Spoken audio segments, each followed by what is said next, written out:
In America, everyone counts, and the 2020 census is how that great promise is kept. Respond today online, by phone, or by mail, and help inform hundreds of billions in funding for education, health programs, and more. Shape your future. Start at 2020census.gov. Yesterday, folks, Skip Bayless of Fox Sports made some quite interesting comments where he criticized Cowboys quarterback Dak Prescott for admitting that he suffered from depression earlier this year. He also talked about the suicide of his brother, how all of that came tumbling down on him. Bayless said that essentially, you're the quarterback of the Dallas Cowboys. You don't say those things. You're a leader. Didn't sit well with Fox Sports. They issued a statement saying it has been addressed. This is their statement. They said they recognize they were proud of Dak Prescott for coming forward.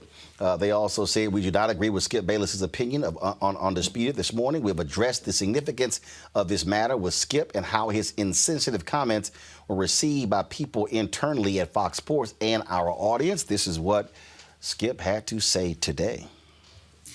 I want to reiterate some points I made yesterday on the show about Dak Prescott and the depression he discussed. As I strongly stated, I have great compassion for anyone suffering clinical depression, which is very real. If you are suffering from any form of depression, please seek help. And this is the final point, one I'm told was misconstrued by many. The only Dak depression I addressed on yesterday's show was from an interview he taped with Graham Benzinger.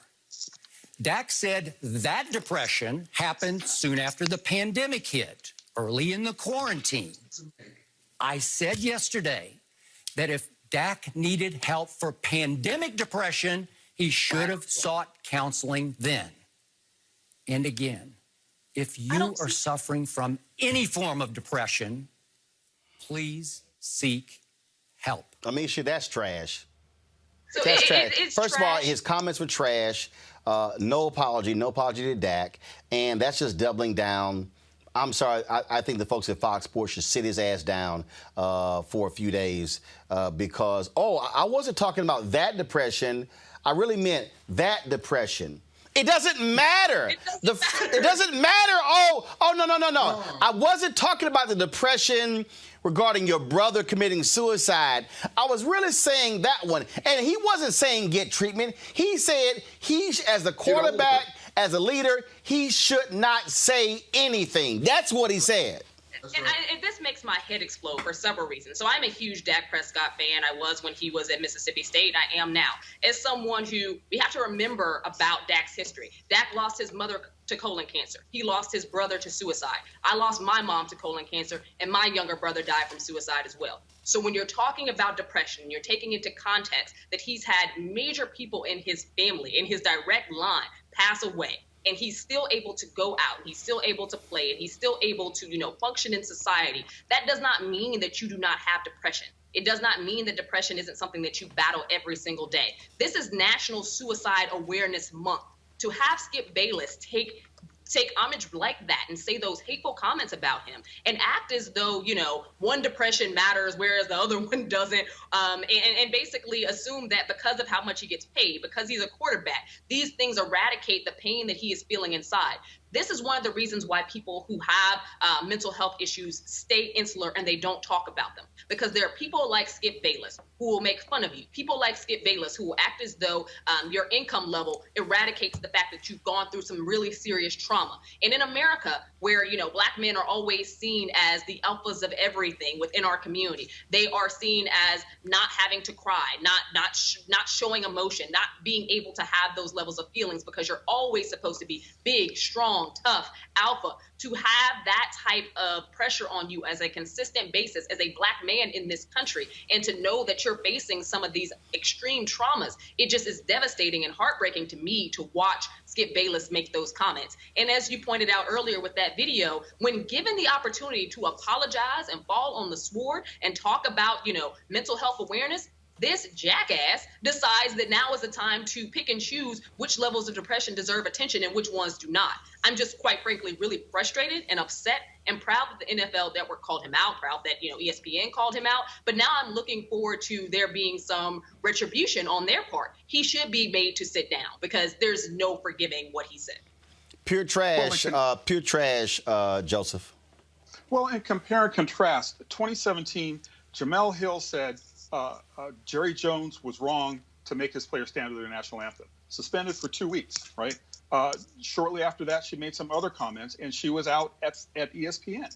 I mean, clearly, he needs to be suspended if we're talking about parody. But I think one of the things you got to recognize, I mean, the first thought that came to my mind when I saw the clip was like, Skip Bayless, right? I mean, seriously, we're going to listen to this guy about, Dak Prescott's mental health. But the further context of that is there are people who do listen to him. And it furthers the narrative about Black indestructibility. It furthers the narrative about depression as not being a real illness. It furthers the narrative about Black players in the NFL not being anything more than employees and hired help for the red, white, and blue plantation. So I absolutely was not surprised that Skip Bayless did this. They hired him to be controversial. I am surprised that he was not sat down or even fired for his remarks. I shouldn't be, but I am. And thirdly, I think that it just points out how unequally the system is when you have, it's also the intersection of the Black Lives Matter thing, when you have Jamel Hill suspended for talking smack about Jerry Jones and the Black Lives Matter protest on Twitter, no less, not on air. She got suspended for 2 weeks, and not long after that, she was out at ESPN.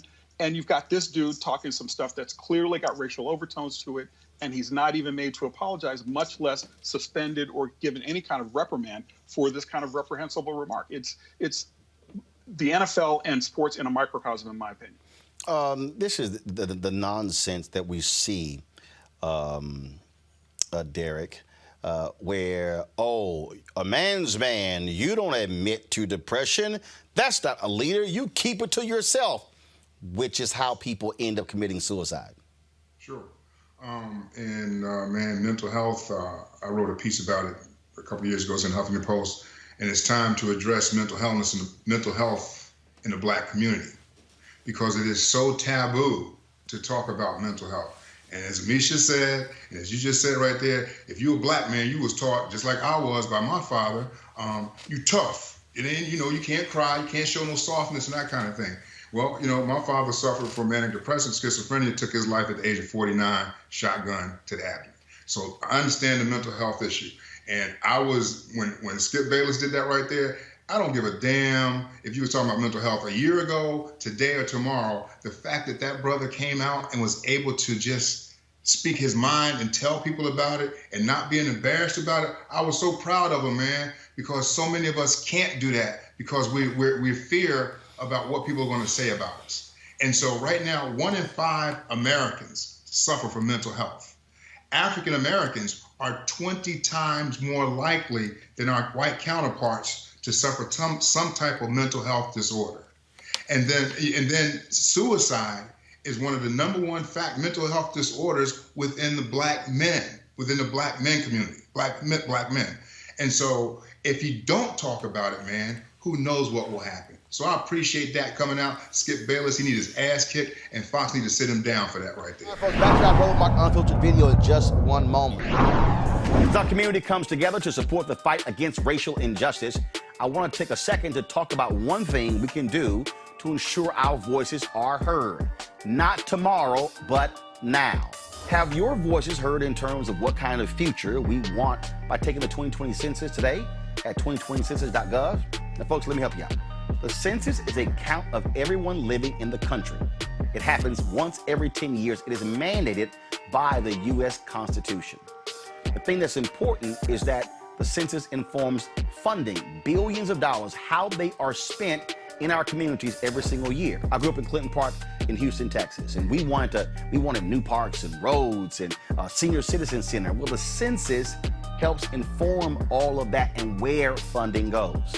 It also determines how many seats your state will get in the U.S. House of Representatives.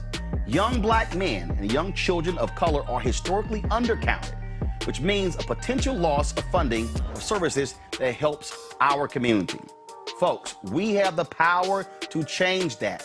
We have the power to help determine where hundreds of billions in federal funding go each year for the next 10 years. Funding that can impact our community, our neighborhoods, and our families and friends. Folks, responses are 100% confidential and can't be shared with your landlord, law enforcement, or any government agency.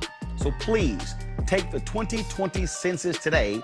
Shape your future. Start at 2020census.gov.